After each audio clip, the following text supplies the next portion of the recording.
I called her one day. I had been working a job for a while.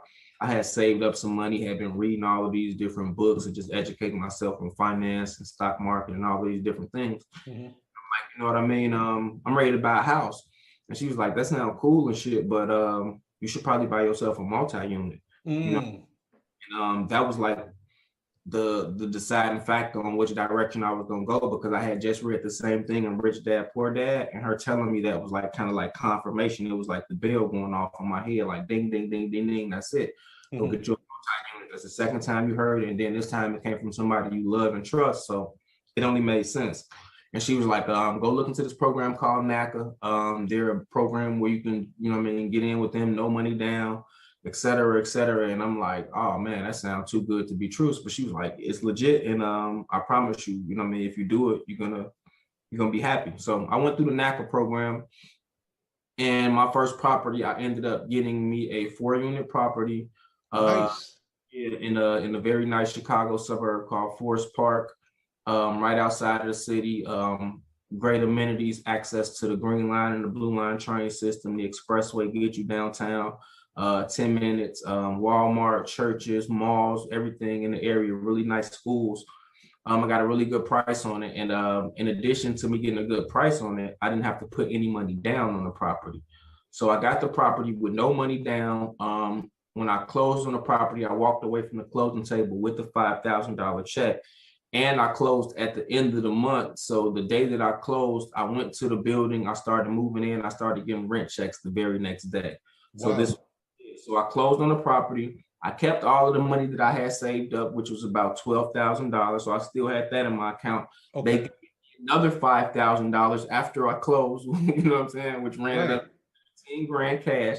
And then I moved into the building, and the next day I started receiving rent checks of $1,000 or better from each individual property, which was 3 units at the time. That's wonderful. So you hit it out the park on your first go. Oh man, it was a grand slam. Right. Okay, so let me ask you this. How important was your credit for you to acquire that first piece of property? Was it? Well, with the program that I went through, it didn't really matter about credit, because they're more so concerned about your debt to income ratio and what's on your credit. So your credit score doesn't matter, but they don't want you to have any debt on your credit. So like no collections or anything like that. You can get by even with student loans and stuff because you're paying that, but it will just go against your debt to income ratio, like what you could afford towards a home property. But with NACA, they don't really concern themselves with your credit score. They just want to see that you don't have any debt in your current name. And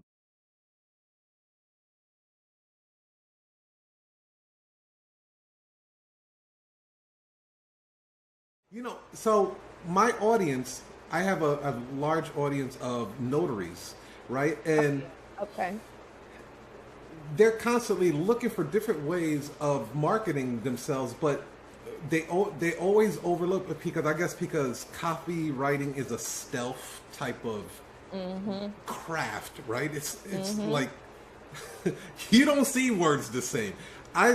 Donnie Bryant started kind of training me a little bit about it. And I started, handwriting, copy and stuff like that. And it was just like, I created one landing page, one. Oh, good for you. With some copy in there. I used to just throw words together, right? Yeah. No conversions whatsoever.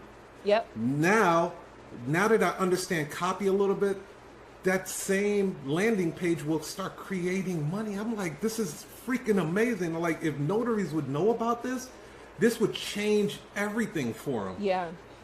So like for websites, they would find copy there, correct?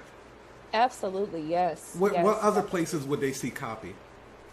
Let me see, websites. I mean, even social media. When you're very intentional about posting something with the intent of getting somebody maybe to download your lead magnet or whatever freebie you're giving away, or if you're seeking to get more, clients for the notary business, I mean, that's a form of copywriting, because again, when you write words with the intent of selling something, that's copywriting.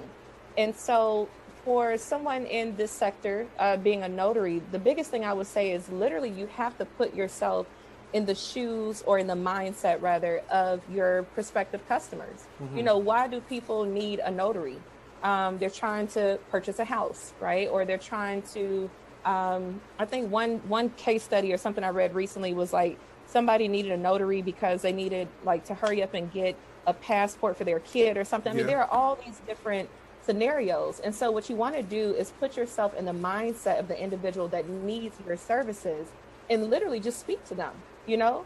Especially if you have a mobile notary company, that's even better because you're literally telling them, like, look, we will come to you. Like this is the convenience factor that we're bringing to you. You don't have to worry about coming to us. We'll just come to you. But that's the biggest thing. I tell people all the time, a lot of folks mistakenly assume that to be successful as a notary, as a copywriter, it means that you have to know how to write grammatically correct. Mm-hmm. That's not true. Actually, the success factor that comes with being a copywriter is empathy. You have to empathize with people. So the more that you're able to hone that skill of empathy, the better you are at being able to sell people your products and services through words.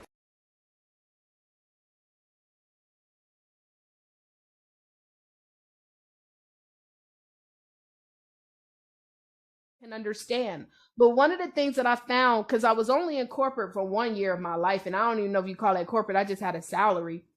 But I don't understand a lot of the terminology. So when I was trying to launch these businesses, I didn't nobody think about it. We're not taught how to start a business. We're not taught to get an LLC and get business bank accounts and all these. We're not taught these things. We don't know what an SOP is. We don't know what a board is. And so I remember going to some of these events where it's like, okay, I'm making 6 figures. It's time to scale. And I would sit here and they're like, yeah, you need to get your women's registration or whatever these certifications are and all this stuff. And I'm like, and I don't want to look stupid because I mean, I'm over here making a decent income. So I must know what I'm doing. I would just be like, you know what? Never mind. Let me just go back to doing what I do. And that's rolling up my sleeves and getting out here in these streets and grinding. But the truth is, y'all, we don't have to work so hard if we understand the government be trying to throw us money. It's like, we want to give you this money, but we don't know what's available. So Urban CEO is supposed to be that bridge between the urban community because, and I call it, we want to help, you know how you got churches that say we want to help the unchurched get church? Well, we want to help the unconferenced get conferenced. And so we create environments where we might have a corporate person come and talking about funding, but if you don't understand it, don't worry, I got you. Excuse me, ma'am, we don't know what SOP means. Can you please break it down for us and explain? Or career. Okay, you want to climb the corporate ladder. Man, we need to know how do we go and appropriately talk to a boss about getting the raise because nobody teaches you that, and not even in college. Relationships. How can we build better relationships in the urban community? So what I'm looking forward to is definitely Urban CEO growing. Of course, our boot camps continue to be great. 100% success rate. Everyone who has ever been to our boot camp has completed a book. I'm just excited. And you're global too. Yeah, listen, 95% of my clients I've never physically met.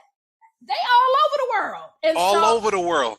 Trinidad, Tobago, Ghana. I see it. I see it. Yes, ladies and gentlemen, she is internationally known. You better know it. Holla.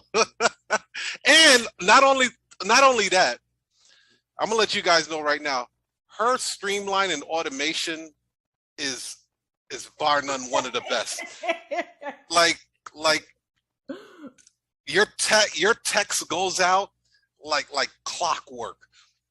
Your email marketing fleek, copywriting. I'm like, oh my God. You guys can learn so much over and over and over again just by the little bit of stuff that she said on the show today.